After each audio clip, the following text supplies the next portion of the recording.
Now, from the home of the 2026 Winter Olympics and streaming live on KWQC Plus, this is a KWQC TV6 News Update. Good afternoon. Welcome to another Olympics special edition of KWQC Plus. I'm Joey Danya. An Alito woman trusted a dog that mauled her on Christmas Day. Our Investigates team found out her case isn't unusual. We want to warn you, some of these images in this story may be difficult to see. Matt Christensen has our report. This is exactly where you got bit then. You're standing right here. Right. It happened in an instant. With no warning, a friend's dog attacked Samara Deeb on Christmas Day. I got on my other knee and was crying and just letting it chew my leg until they got it off. She remembers thinking, wow, I could die. Eventually, the dog owner stopped the attack, but Samara wasn't out of trouble. I knew that if I didn't put a tourniquet on, I might have a problem. An ambulance rushed her to the hospital. A doctor gave her 23 stitches. It hurt really extremely bad. I felt like I had been stabbed. TV6 Investigate submitted Freedom of Information Act requests for dog bite data across the QCA.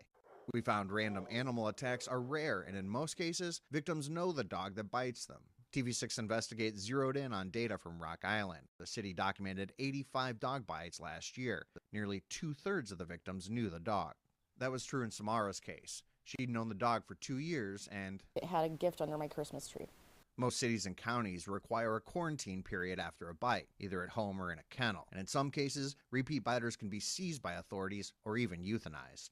A local accredited dog trainer says if you learn the warning signs, this is preventable. A lot of them happen while we are down in the dog's business, either giving them a hug or lots of cuddles, and not noticing that our dogs might be a little uncomfortable with that. As far as Samara's recovery, worse than the bite. I almost died from the infection. I could have definitely lost a limb. I still don't know if I might lose my limb.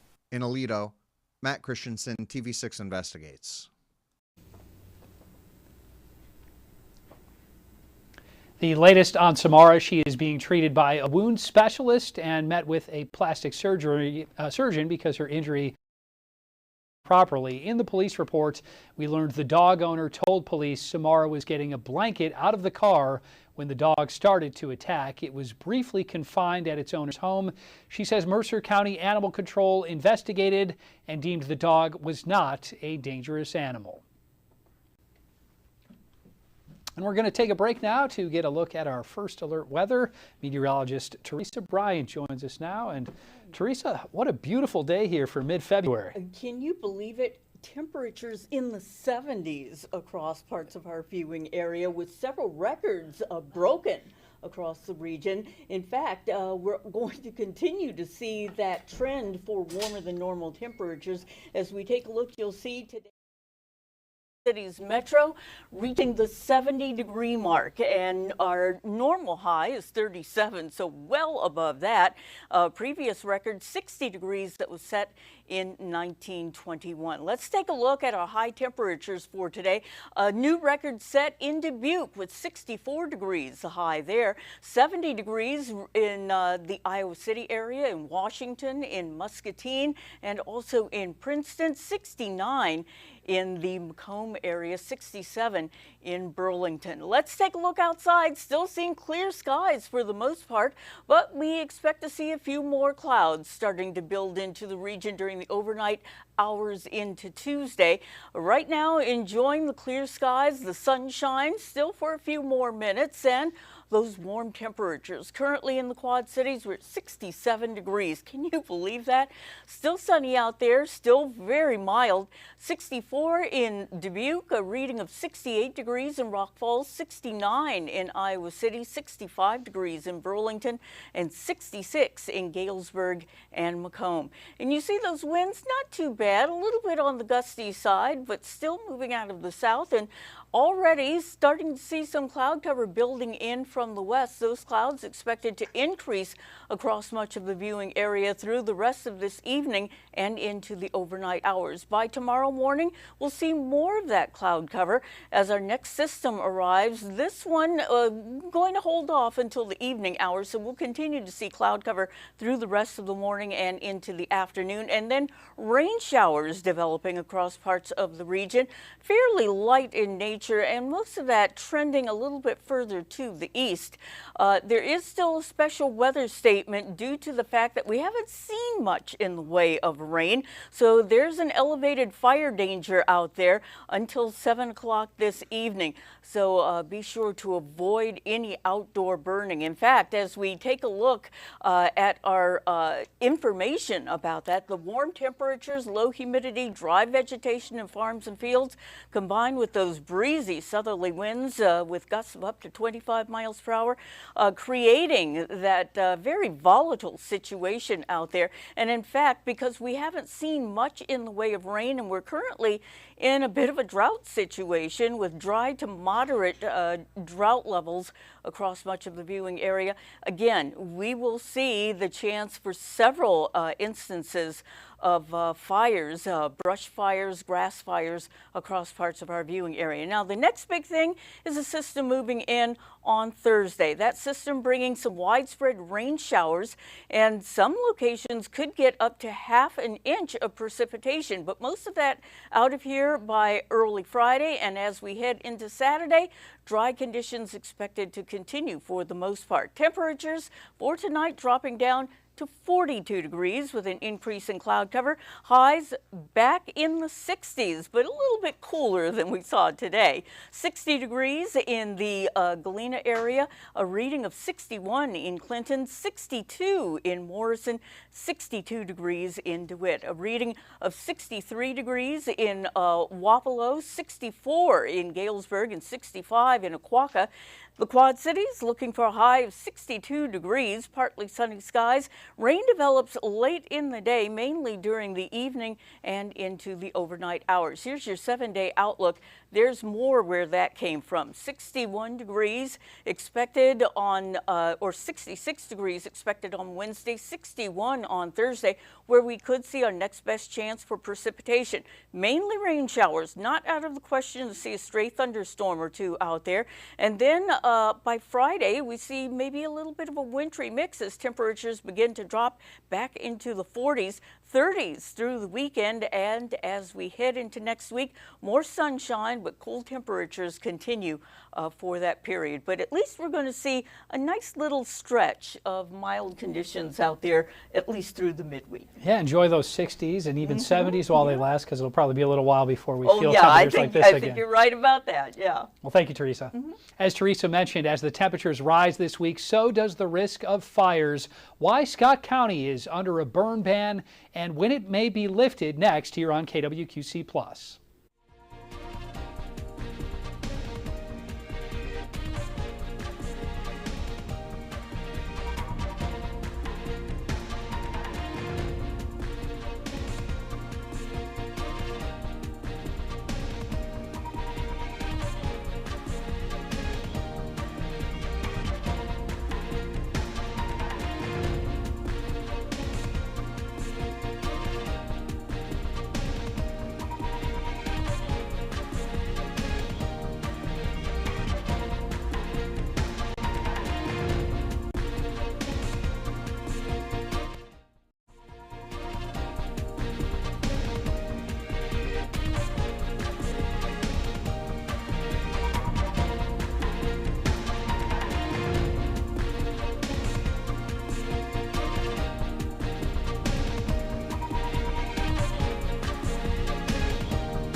back. Scott County is under a burn ban until further notice due to the rising temperatures and risk of fires. Scott County under burn ban. The ban went into effect at 9 a.m. this morning. According to officials, this time of year, fires can ignite due to dry weather conditions and vegetation, lack of rain, and wind conditions. Other counties around the QCA, including East Moline, are also in a burn ban. Officials say they will send a notification that the burn ban is lifted once conditions improve. You can find a list of all local burn bans on our website or news app. Well, the Modern Woodmen Ballpark is receiving its 4th nomination for Best Minor League Ballpark. The nomination, which is issued by USA Today's 10 Best Readers' Choice Awards, is selected by a panel of editors and industry experts. The Modern Woodmen, which is home to the Quad Cities River Bandits, has won the award in 2014, 2024, and most recently, just last year. Fans can vote for the ballpark and view other nominations on USA Today's website. Organizers say voting will end at 11:59 p.m. on March 16th. Winners will be announced on March 25th. A touring group of historical musical instruments made its way to Davenport earlier today. It's for Violins of Hope, Iowa, a collection of 67 violins, viola, and cello that were used during the Holocaust. Officials say they hope to educate and preserve memories, along with promoting Learn Through Music. The Putnam Museum will host a performance tomorrow night with the Quad City Symphony Youth Ensemble playing the instruments. Local speakers and a performance by Ballet Quad Cities will take the stage as well. The violins will then travel to other cities in Iowa over its 2-month tour. Well, after a smashing couple of games in Milan, a Northern Illinois native is now competing for gold. Her progress in the Olympics on the ice coming up next.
Welcome back. A Northern Illinois native will bring home an Olympic medal. The question is, will it be gold? Tessa Janicki and the women's hockey team will play for gold on Friday afternoon after a 5-0 victory over Sweden this morning. Janicki had an assist in the game, her 5th assist of the Olympics. Team USA will now play Canada in the gold medal match on Thursday. The Stars and Stripes beating both countries 5-0 earlier in the Olympics. Meanwhile, Ilya Malinin is responding to his Olympic loss. Mental health in the spotlight tonight after a post from the man nicknamed the Quad God on Instagram. The 21-year-old American was the favorite to win gold in men's figure skating, but finished 8th after struggling in the free skate with multiple falls. In the post on Instagram, Malanin said those who appear the strongest may still be fighting invisible battles on the inside. He referenced insurmountable pressure resulting in an inevitable crash. He posted, "This version of the story is coming on Saturday." And here's a look at our medal count. The U.S. with 19 medals thus far, 6 of them being gold. The U.S. in 3rd in the medal rankings. Norway leading the pack with 28 medals. Then it's Italy with 23. And don't forget, you can continue to watch all the Olympic action here on KWQC. Coming up tonight on Primetime, catch men's alpine skiing, pairs figure skating, and the women's monobob final runs. We'll be back here with more Olympic updates and local headlines tomorrow afternoon at 4:30. Thanks for watching. Have a great evening.